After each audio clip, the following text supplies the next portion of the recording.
Understand, they are safe as long as they are not discovered. That is their primary method of survival. Keep us asleep, keep us selfish, keep us sedated.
There are three events in UFO history that have made this motion picture possible. In the 1950s, Trevor James Constable unlocks one of the mysteries of UFOs. With the aid of infrared photography, he discovers the fact that some UFOs are invisible. By using infrared film in his cameras, he discovered UFOs that exist in a light spectrum that cannot be seen with the naked eye or photographed with conventional cameras. This opens a whole new aspect in the documenting of UFOs, and his discovery reveals some UFOs may be living creatures. He calls them critters.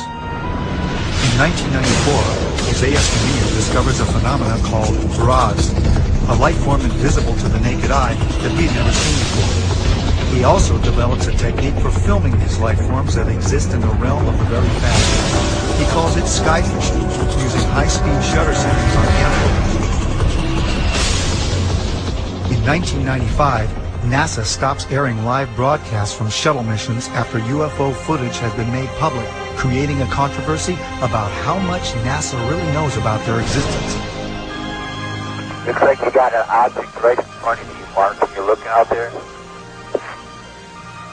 I'm not sure what you're talking about. Never mind.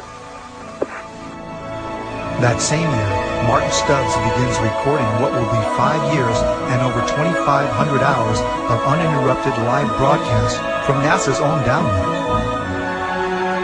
Today, we have digital camcorder technology that enables us to capture UFOs in full-color, high-resolution video. Invisible UFOs can now be captured in broad daylight by anyone. Two camcorders of the same make and model are set up side by side. Camera 1 on the left is set for regular daytime recording. Camera 2 on the right is set on night shot, which has been converted to shoot in broad daylight. On the regular camera, there's nothing in the sky. With the night shot camera on the right, a UFO that is in the infrared spectrum is clearly visible. What has never been seen that exists in the invisible realm of the infrared can now be seen using current camcorder technology.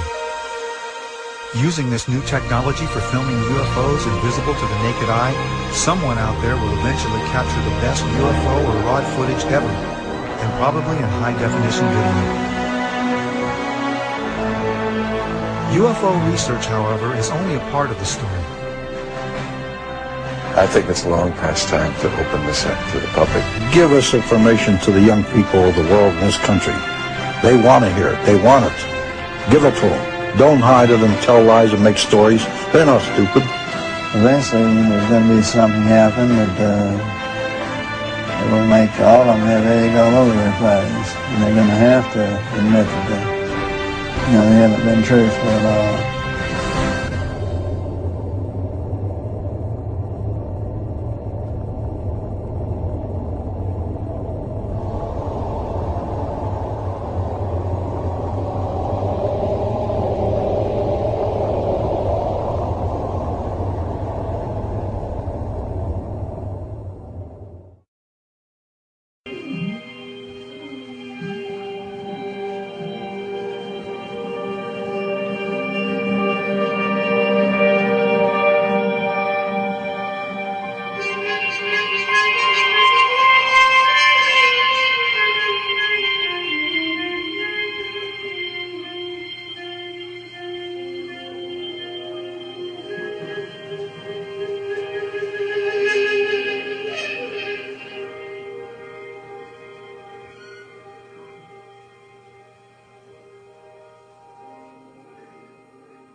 A mysterious object has been caught on tape over Albany, New York.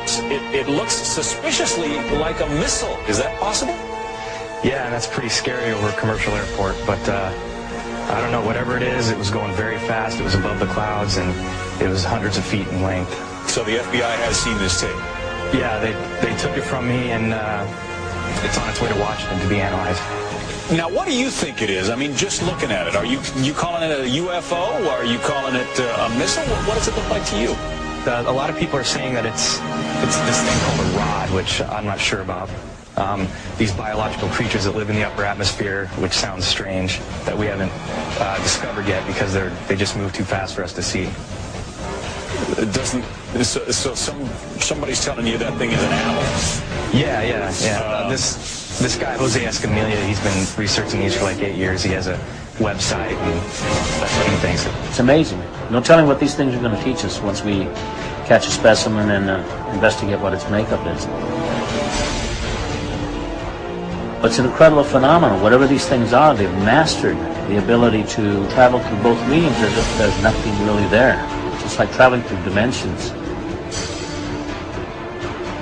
The rods are just one part of an enormous panorama of life that is veiled from normal human sight.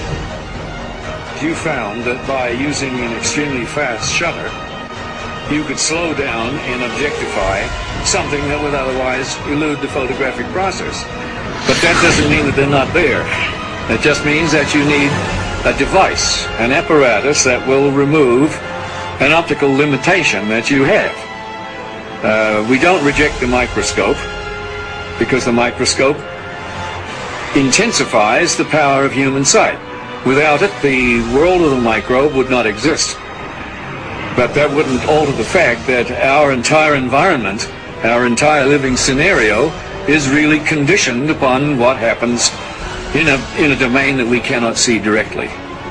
In my opinion, the same thing applies, and this will be verified in years to come, at the upper border of nature. But I realized at this point that it's very secret, that it was kept secret, because I asked him, what are you going to do with this piece of information? And he said, we always airbrush these out before we sell them to the public. So they're pesky little creatures appearing on this photograph they wanted to get rid of. This is a fact of the matter. We were really not sure after John flew whether or not there were critters, living critters out there somewhere. Critters that were captured by NASA on that mission STS-75 in 1996. In all my considerable experience of the entire UFO scenario, I have never seen and never expected to see footage like that. And least of all did I expect to see it on film that, or tape that had been exposed by the government in a NASA mission. The shuttle Columbia in this mission was equipped with a very sophisticated and expensive ultraviolet camera. It was sensitive to the near ultraviolet. And when they were up at 300 miles above the atmosphere, they launched from the Columbia